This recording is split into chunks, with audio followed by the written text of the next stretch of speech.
this out and it's still not working. You're so funny.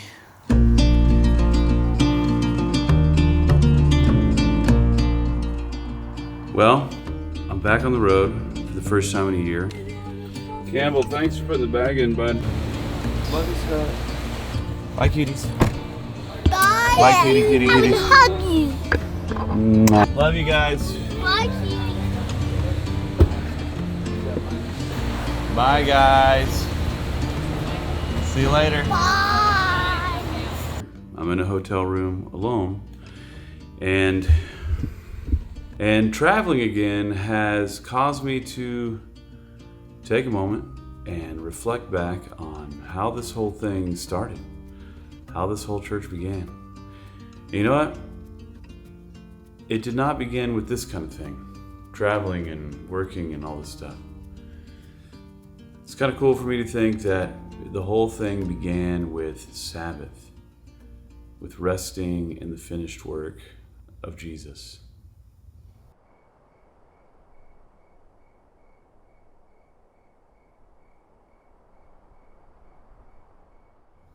Back in October, when Haley and I first started talking to people about what Monochurch would be, I asked the elders of our church, hey, can I share kind of what's on our heart with the congregation? And they said, yeah, we've got a meeting coming up where we're going to talk to everybody. It's like a members meeting.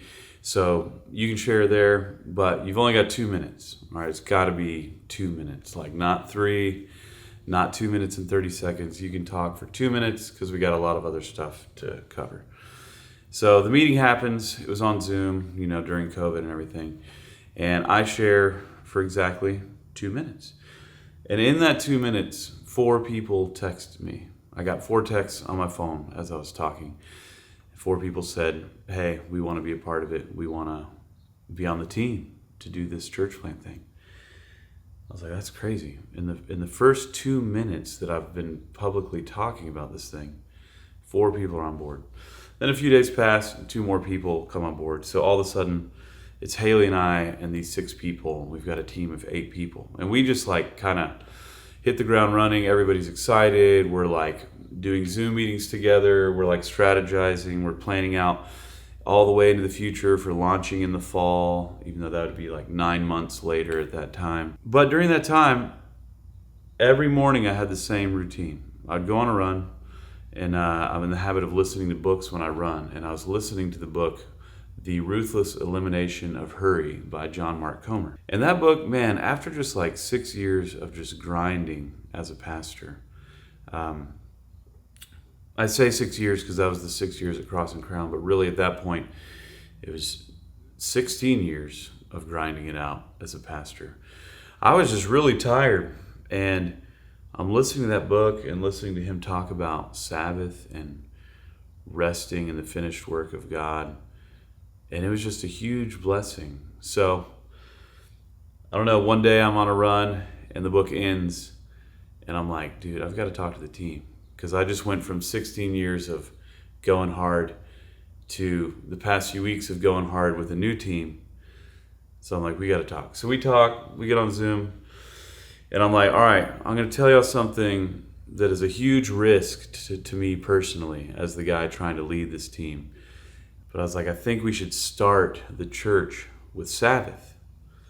We should actually just start by resting in the finished work of Jesus. And I said, it's a huge risk because right now you're excited and everything's new and you want to help, and maybe we'll take a little break to do the Sabbath thing, and then maybe you won't be excited anymore and you'll find something else to do in the next few months or whatever. But it kind of resonated with everyone, just the idea that a church would start with Sabbath. So we could, at any point in the next decades, we could look back and remember, hey, remember how this thing started? It started with resting in the work that Jesus had already done. So any work we do out of that, it just starts with his work.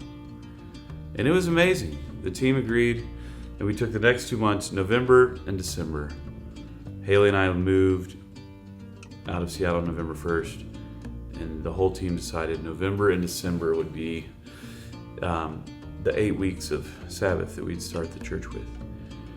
And I think now, even a few months after that, I think that that has already been the foundation that this ministry is built on. And what did that Sabbath time look like? Well, I like the way that John Mark Comer talks about it. He says he has like a 2-part grid. Is it rest or is it worship? And so for those 8 weeks, the team just focused on doing things that were either worshipful or restful. And that looked like a lot of different things, you know. A lot of times it was just me playing with my kids, you know.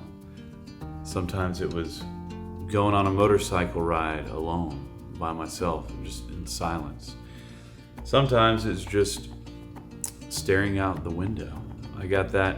That was a good pro tip from John Mark Comer. He was saying a lot of times his Sabbath is just like looking out a window. And that was cool too.